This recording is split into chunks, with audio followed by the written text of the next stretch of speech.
We have major changes coming to the Edmonton Oilers after falling yet again to the Florida Panthers in the Stanley Cup Finals. We have major rumors and reports floating around surrounding key players on the Edmonton Oilers as their management looks to make multiple changes heading into next offseason as they try to conquer the Florida Panthers in hopefully next year's playoffs. We have a lot to break down with one player just being signed, multiple rumors coming out from around the team, and so much more later on this episode. Before we get into that, if you're part of the 83.4% watching this and you haven't hit that sub button yet, make sure to go down and hit it. It helps us out a ton. And in exchange, we'll give you updates from all around the National Hockey League heading into the craziest part of the offseason. But with that, Darius, we got up straight into the first topic today, where we did see, obviously, last night, the Edmonton Oilers fell 5-1 to the Florida Panthers to lose in the Stanley Cup Finals in back-to-back years. Now, before we get into this player very shortly that just got signed by Edmonton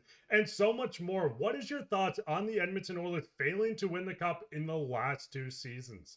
Well, I think things are about to get really, really interesting. I know hockey players are very driven. I know Connor McDavid is probably the most driven hockey player of I don't want to say all time, but definitely in the league right now. That he wants that Stanley Cup. That's all he talks about. That's all he thinks about. And again, coming up just short of it in back-to-back seasons. And I don't care who you are, whether you're a fan or a player on the team or the coaching staff. That is demoralizing. That does something to you psychologically. Do you really want to go back a third time? Right? Like that is tough. Do you think you can get back a third time? That's another question. I feel like there's major changes, of course, coming to the roster. There always is after going through a playoff series or going to the Stanley Cup final or winning a Stanley Cup. There's always changes. But I think the question now is, while I do still think it is likely that he stays in Edmonton, I am going to bring it up right away. Connor McDavid, if he does not sign a contract extension before the season starts, you start asking questions, right? Is he going to stay in Edmonton? Does he believe in not only this group, but management and ownership? So I think things are going to get very interesting very quickly here. Again, there is a world where he just signs the contract extension and nothing really changes, and that's all good.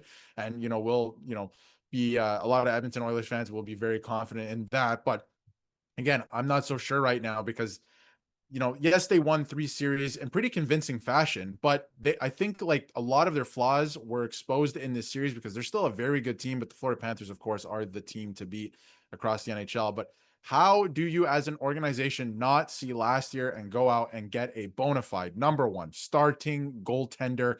You're in game 6, a or a deciding, I should say, game 6 of the Stanley Cup final. And you had no idea that morning who your starting goaltender was going to be. The numbers speak for themselves. Mark, I'll throw it back over to you. But if they do not go out and get a bona fide number one starting goaltender for not only this guy, but this team next season, I could see Connor McDavid saying, I'm going to take my talents to another place. And I mean, the big thing is, listen, I want to make it very clear. I'm not a fan of the Edmonton Oilers. I know a lot of Oilers fans say, but the big thing is with the team, we know changes are coming. They started early. Where we do know, listen, 12 million in salary cap, or just shy of 12 million, isn't a lot heading into what the Edmonton Oilers have to do. We've seen a report coming out that Trent Frederic is closing in on an extension, which is believed to be an 8-year deal in the range of $4 million per season. This would eat up a good chunk of the $12 million they have available. We know there's players they're looking to move on from, but overall, let's touch on this real fast.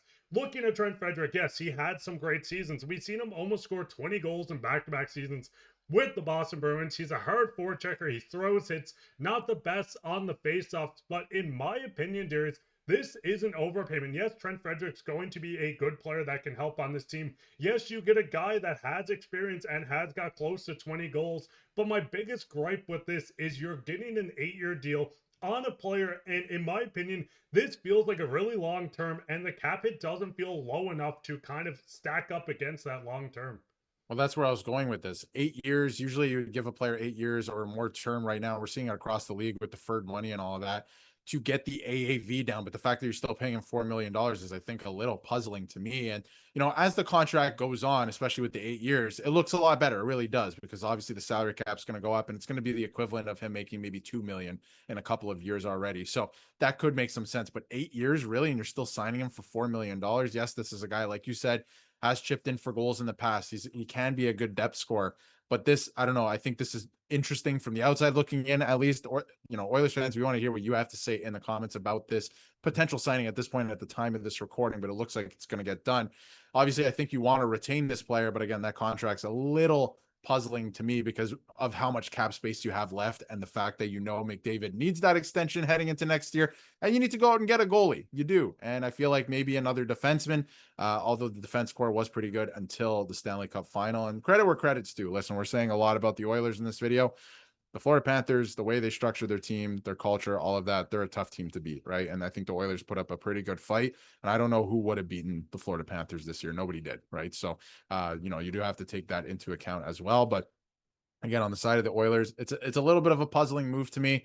So we'll see how the contract ages if they do sign it. But usually, like you said, you would sign a contract like that with that term to get the AAV down. And I don't see that here. And I mean, listen, the big thing is looking at the current roster, the construction of this roster, you have a lot of guys, key guys, Corey Perry, who we'll touch on shortly, leading them in goals in the playoffs, or second in goals.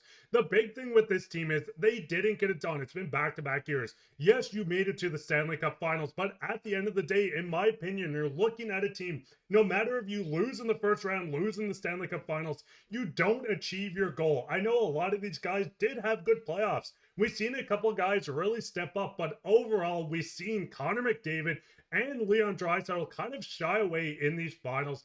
We know you can pause. These are the stats from the finals versus the Florida Panthers. But my biggest thing, and listen, Oilers fans, you can hate me for saying this, I never want to hear Connor McDavid's name next to Sidney Crosby ever again. Sidney Crosby is a generational player, a player that has dominated this league. He's done it for 20 years, the most point per game seasons in NHL history, leading his team to a Stanley Cup, which I don't know at this point if Connor McDavid can do this. We've seen them get close to it. Yes, they made it to Game 7, they made it to Game 6, but we haven't seen this team do it. And in my opinion, you need to add quite a bit to this team. Yes, Corey Perry chipped in 3 goals, second most on the team in the finals. But my biggest thing is, can a 40-year-old Corey Perry continue to carry you? And we'll get into the defense shortly, but looking at this, Darius, do you think there is a big struggle with the team when they get to the finals and the goal scoring with some key players aging? I think they're going to need to add maybe even a guy like Dylan Holloway to this roster.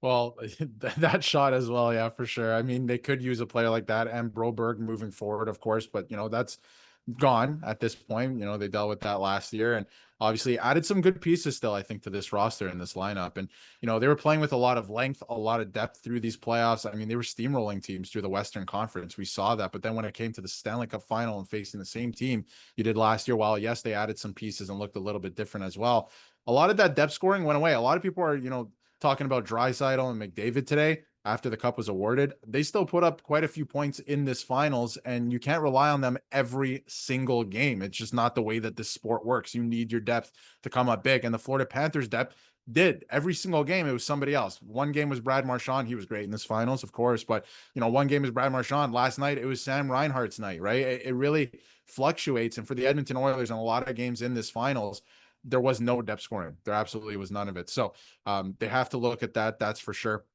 And where it went, because again, Connor McDavid's the best player I think who ever lived, and maybe not in terms of accomplishments, but just the on ice and what he can do on the ice. He's so skilled, but he needs some players around him still to chip in here and there in a finals. I understand what they did up until the final, but again, a lot of that went away in the final, and I can't understand it. And I mean, listen, looking at the defense as well, you're going to have to make some changes. You had some guys hitting UFA, one RFA, and Evan Bouchard, which we will touch on shortly. The goaltending needs to be changed. I mean, looking at the stats alone, having 2 goaltenders with a sub 900 save percentage is not going to get it done. Oilers fans, listen, I don't like the Oilers. I'll make it very clear. Watching Roberto Luongo hoist the cup again was awesome to see, but you need consistent goaltending.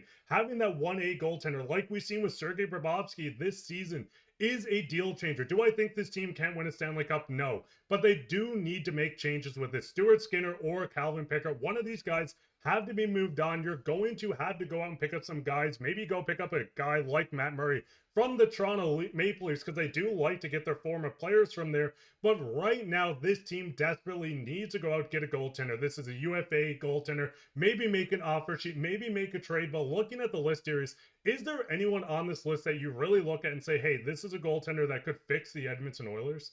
I don't know if you even look at this list. I wonder if you look off of this list and go completely off the board and just do something that would absolutely help the team. And, you bring up a good point actually in Matt Murray, because I actually wanted to bring up Matt Murray and Marc-Andre Fleury, because when you look at this year's playoff run, if you look at the Pittsburgh Penguins 10 years ago when they won their Stanley Cups, you had one goaltender starting the playoffs and then the other one took over. So I'm not going to blame the Oilers for that. And the fact that, Picard was starting in series and stuff like that, that happens. We've seen that before.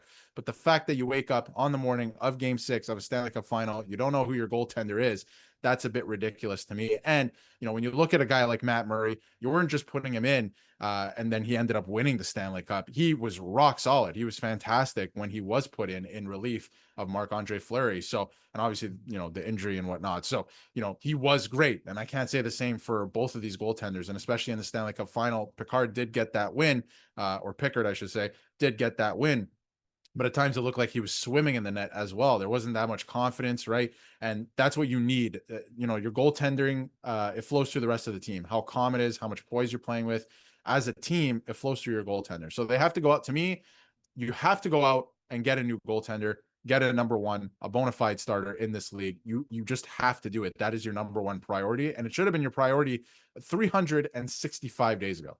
But overall, Edmonton Oilers fans, what is your thoughts on the direction of the team? Are you fine with the Trent Frederic contract? Is this something that you're not looking forward to, where you're going to have to start having the conversation of key players leaving? Maybe Connor McDavid looks for a new team. Go down and leave your comments down below. While down there, give a like, subscribe, share this with your friends. We'll be back with another episode on everything to do going into free agency, the draft, anything you can think of. So if you made it this far, go down and hit that free subscribe button. But I've been your host, Mark, with my co-host, Darius. Shout out to Roberto Luongo, two-time champ. Let's go. Goodbye.